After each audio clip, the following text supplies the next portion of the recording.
ऐलान किया है, लेकिन इस बार जो गंदम भेजी जा रही है वो वाया पाकिस्तान नहीं वाया ईरान भेजी जा रही है। क्या कहेंगे, क्या वजह है? इंडिया ने पाकिस्तान को डिश क्यों करवा दिया? इंतहाई अफसोसनाक खबर है। भारत ने अफगानिस्तान को 50,000 मीट्रिक टन अनाज, 28 टन आपदा राहत पैकेज और 200 टन दवाइयां भेजी। और उन लोगों के लिए जो नरेंद्र मोदी जी से हेट करते हैं, उनके लिए मेरी तरफ से 500 मिलीलीटर का बर्नॉल ट्यूब। कि नरेंद्र मोदी जी ने एक बार फिर अफगानिस्तान के लोगों के लिए, अफगानिस्तान के आवाम के लिए 20,000 टन जो है वो गंदम एक बार फिर जो है वो हेल्प किया है। हम तहे दिल से शुक्रगुजार हैं। इसी के साथ भारत ने 11,000 यूनिट महिला स्वास्थ्य किट्स और कंबल भी अफगानिस्तान के महिला पुनर्वास केंद्रों को भेजे हैं। एक दफा फिर से इंडिया ने ये साबित कर दिया है कि वो अफगानिस्तान का बेहतरीन और सच्चा दोस्त है। 8,000 टन प्याज की डील डन हो चुकी है इंडिया और अफगानिस्तान के बीच। हमने ह्यूमन डेवलपमेंट को छोड़कर हमने इन्वेस्टमेंट किस चीज़ में की? मिलिट्री में हमने इन्वेस्टमेंट की है, सिर्फ इसलिए कि इधर एक तालिबान की हुकूमत आ जाएगी, हमें फ़ायदा देगी। आगे कश्मीर वाला जो 370 हटाया, इसलिए हम ट्रेड नहीं करेंगे, तो उसकी वजह से आज हमें भुगतना पड़ रहा है। हम बैंक डिफॉल्ट हो रहे हैं, बैंकरप्सी की तरफ जा रहे हैं, लोगों को आटा नहीं मिल रहा, लोग रोटी के लिए मरे जा रहे हैं। जैसे सुना होगा कि जी इंडिया जो है ना वो मुसलमानों पर जुल्म करता है, जी इधर जुल्म करता है। मैं तो अब थक गया हूँ, आप भी सुनते होंगे। तो अफगानिस्तान क्यों नहीं बात करता, ईरान क्यों नहीं बात करता? हमने ये चूरन क्यों अवाम के ज़हनों में, दिमागों में डाल दिया है कि जी वो जुल्म करता है। ईरान के साथ भी इंडिया के रिलेशंस ठीक हैं, अफगानिस्तान के साथ भी रिलेशंस ठीक हैं। हमने अपना ग्वादर पोर्ट नहीं दिया तो उन्होंने, ईरान वालों ने दे दिया। We are grateful for India's generous contribution. India's support came at a very critical time. Our appeal to the Indian government is for more support. We do require more food assistance, winter shelter. 900 kilometre का वो railway track भी बिछा रहा है India Iran के अंदर।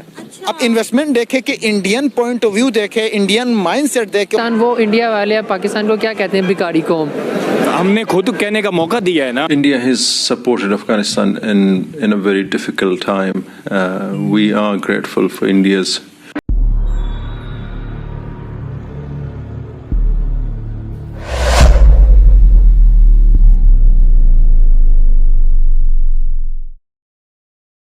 खबर सुनी होगी कि इंडिया ने एक बार फिर से अफगानिस्तान को 20,000 टन गंदम भेजने का ऐलान किया है, लेकिन इस बार जो गंदम भेजी जा रही है वो वाया पाकिस्तान नहीं वाया ईरान भेजी जा रही है। क्या कहेंगे, क्या वजह है? इंडिया ने पाकिस्तान को डिश क्यों करवा दिया? इंतहाई अफसोसनाक खबर है, जहां पे आपका बॉर्डर शेयर करने वाला एक कंट्री जो कुरे अर्ज पे मौजूद है और उस तक आपकी रसाई तो खैर नहीं है, लेकिन सेकंड कंट्री भारत वो आपके ज़रिए अपने एक्सपोर्ट्स करता था अफ़गानिस्तान के अंदर। आज अगर पाकिस्तान के थ्रू इंडिया का ट्रेड अफ़गानिस्तान में नहीं हो रहा तो इसका नुकसान हमें है। इस तरह नहीं होता कि किसी कंट्री के अंदर, किसी मुल्क के अंदर कोई दूसरा मुल्क अपना सामान भेजे, वहाँ से वो मूव करवाए, एक रूट बना हो, उस रूट से जाए और उस मुल्क को पे ना करे। डेफिनेटली उसका रेवेन्यू हमें फ़ायदा था। जिस तरह होता है कि पाकिस्तान के अंदर पर कैपिटा इनकम जीडीपी को हम काउंट करते हैं, तो जीएनपी के अंदर हमेशा से वो उस पैसे को हम काउंट करते हैं जो मुल्क के बाउंड्री के बाहर से आती है। तो इसी तरह हमारे लिए एक नुकसान की बात है।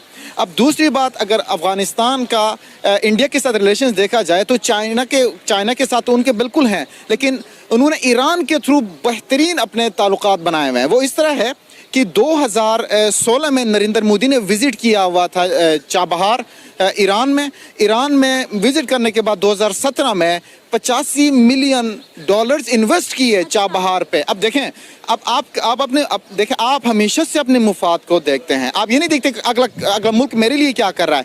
अगर अगले मुल्क में इन्वेस्टमेंट से मुझे फ़ायदा है तो आपको 10 कदम आगे बढ़ के करना चाहिए।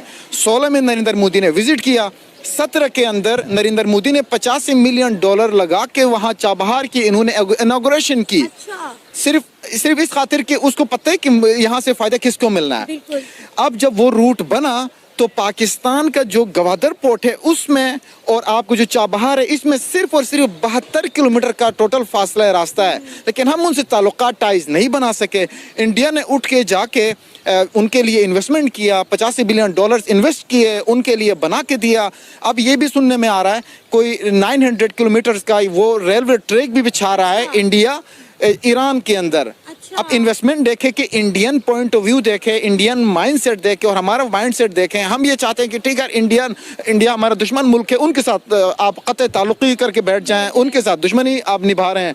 दूसरी तरफ आपका अफगानिस्तान है और कभी कभार इल्ज़ाम मुबैना तौर पर ये आते हैं कि जो भी पाकिस्तान के दहशतगर्दी हो रही है तो वो अफगानिस्तान से हो रही है। तो एक साइड पे हम इंडिया को साइड पे लगा रहे हैं कि हमारे ताल्लुकात उनसे ख़राब हैं, दुश्मन है।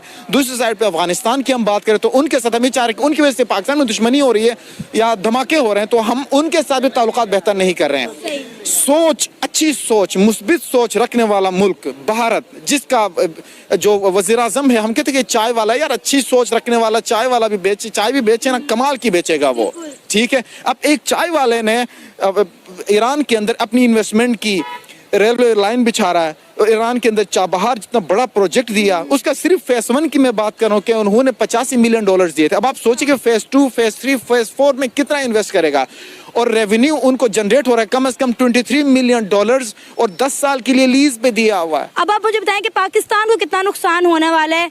इंडिया जो है वो ईरान के बॉर्डर, ईरान के बंदरगाहें यूज़ कर रहा है अफगानिस्तान तक अपना सामान पहुंचाने के लिए, अपनी इमदाद पहुंचाने के लिए।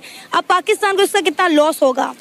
अब आप खुद मुझे बताएं, जिस मुल्क के अंदर आपका टोटल जो स्टेट इनकम है, वो जो आपके स्टेट के पास टोटल पैसे हैं वो इलेक्शन कराने के लिए पैसे नहीं है, और अगला मुल्क आपके मुल्क के थ्रू अपना रूट बना के दूसरे मुल्क तक अपना एक्सेस उसने बनाया हुआ है, तो वहाँ से आने वाला एक डॉलर आपके लिए महंगा है कि नहीं? तब ये नहीं होता कि उन्होंने 10 किलो बेचा हो या 20 किलो का बेचा हो और वो काम कर गया हो। तो इसमें हमेशा से आपके पास टनों में चला जाता है। जब टनों में चला जाए तो आप कोशिश करते हैं कि आप उनको सिक्योरिटी भी दें, क्योंकि आप रेवेन्यू जनरेट कर रहे हैं। तो इसका इंडिया को तो फ़ायदा है ही है, और दूसरा डायरेक्ट उनका ईरान के साथ फ़ायदा भी हो रहा है, ईरान के साथ एक नए रिलेशन भी पैदा हो रहे हैं। लेकिन ऑल तो मेरा जहाँ तक जो ख्याल है वो ये भी है कि अगर आप इंडिया के साथ ताल्लुकात ठीक कर लेते हैं, आपके लोगों के दरमियान में हेटेड ही इतना है कि वो थोड़े दिनों तक लड़ पड़ते हैं। लड़ने के बाद फिर उनके ताल्लुकात वैसे हो जाते हैं, फिर वो चीज़ जो आपको मिल रही होती है बंद हो जाती है। तो जो शॉर्ट टर्म आप सोल्यूशन निकालते हैं ना, वो कभी भी लॉन्ग टर्म के लिए इफेक्टिव नहीं रहता आपके साथ। सर वही हेट को ही तो कम करने के लिए हम भी काम कर रहे हैं कि दोनों कंट्रीज़ में हेट कम हो जाए और जो है ट्रेड वगैरह ओपन हो जाए, पीस हो जाए, ताकि हमारी आवाम जो है वो चीज़ें सस्ती उनको मिल सकें, सब्जियां, गंदम, हर चीज़ सस्ती मिल सके। फ़ायदा तो आखिरकार हमारी आवाम का है ना। देखिए, जब तक एक इदारा अपनी हेजमनी कायम करके रहेगा ना यहाँ पे, जो कि जिसका आपको पता है कि वो कौन सा इदारा है, और वो लोगों को ये एहसास लाता रहेगा कि मुझे आपको हमारी ज़रूरत है, तब तक वो आपके जहन में ये डालता रहेगा कि इंडिया हमारे खिलाफ कुछ ना कुछ कर रहा है, क्योंकि उसने लोगों को ये बताना है कि आपको हमारी ज़रूरत है, आप मर जाएंगे अगर हम नहीं यहाँ पे होंगे। तो फिर वो इस तरह की चीज़ें करेगा और इंडिया के खिलाफ जो है वो हेटेड भी होगा। और करिकुलम के अंदर भी आपके साथ इस तरह की चीज़ें आपको पढ़ाई जाती हैं जिसके अंदर आप कहते हो कि इंडिया बहुत बुरा है वगैरह वगैरह वगैरह, क्योंकि ये उनका एजेंडा है। करिकुलम वो बनाते हैं, एजेंसियाँ वो चलाते हैं, अखबारें वो चलाते हैं, इलेक्शंस वो करवाते हैं। जब सब कुछ वो करते हैं तो मतलब वो ये तो काम चलता रहेगा, इसमें कोई दो राय नहीं है। अगर ये काम ख़त्म होता है और अवाम जो है वो उसमें पीस होता है, ट्रेड्स वगैरह ओपन होती हैं, तो फ़ायदा किसका है, पाकिस्तान का या इंडिया का? जब भी कोई बड़ी ताकत हो ना, उसको तोड़ने के लिए आपको एक बड़ी ताकत चाहिए। पाकिस्तानियों के अंदर इतना हौसला नहीं है, इतना जज्बा नहीं है कि वो उठ के खड़े हों और उठ के इस सारे स्ट्रक्चर जो है वो उनको उलट पलट के रख दें। जब तक आप पाकिस्तानी मिलकर उठकर खड़े नहीं होंगे और इनकी ईंट से ईंट नहीं बजाएंगे, तब तक कुछ नहीं होगा। इमरान खान के पीछे खड़े होकर आपने क्या कर लिया? नवाज शरीफ, ये इमरान खान ने तो ट्रेड बंद की थी। इमरान खान कहा था कि कश्मीर वाला जो 370 हटाया इसलिए हम ट्रेड नहीं करेंगे, तो उसकी वजह से आज हमें भुगतना पड़ रहा है। हम बैंक डिफॉल्ट हो रहे हैं, बैंकरप्सी की तरफ जा रहे हैं, लोगों को आटा नहीं मिल रहा, लोग रोटी के लिए मरे जा रहे हैं। देखिए, मैं आपको यही कह रहा हूँ कि इमरान खान के पीछे खड़े होने का कोई फायदा नहीं है। इमरान खान भी उन्हीं का पपेट है। देखेंगे, एक चेस है जिसके कुछ पॉन्स हैं। चेस खेल कौन रहा है? आपकी जो अदारा है वो खेल रहा है, और वो नवाज शरीफ को कभी चल देता है, घोड़ा चला देता है, पॉन बना के इमरान खान को चल देता है जब उसका दिल करता है, ठीक है ना। तो इस सारी चीज़ से निकलने के लिए आपको खुद चेस खेलनी पड़ेगी। इमरान खान को उन्होंने कहा है कि कश्मीर जो है वो हो गया है। लोग कह रहे थे कि हम इमरान खान के खिलाफ है अगर इमरान खान ऐसा एक्शन नहीं लेता, और लोगों को कौन बता रहा है कि कश्मीर ऐसा कुछ हो गया कि हमें आपको हमारी ज़रूरत है, क्योंकि आप कश्मीर के अंदर हमने जाके मुसलमानों की जान बचानी है। आपसे अपने मुसलमानों की जान बचाई नहीं जा रही बलूचिस्तान के अंदर, आप वहाँ पर जाके क्या जान बचाएंगे?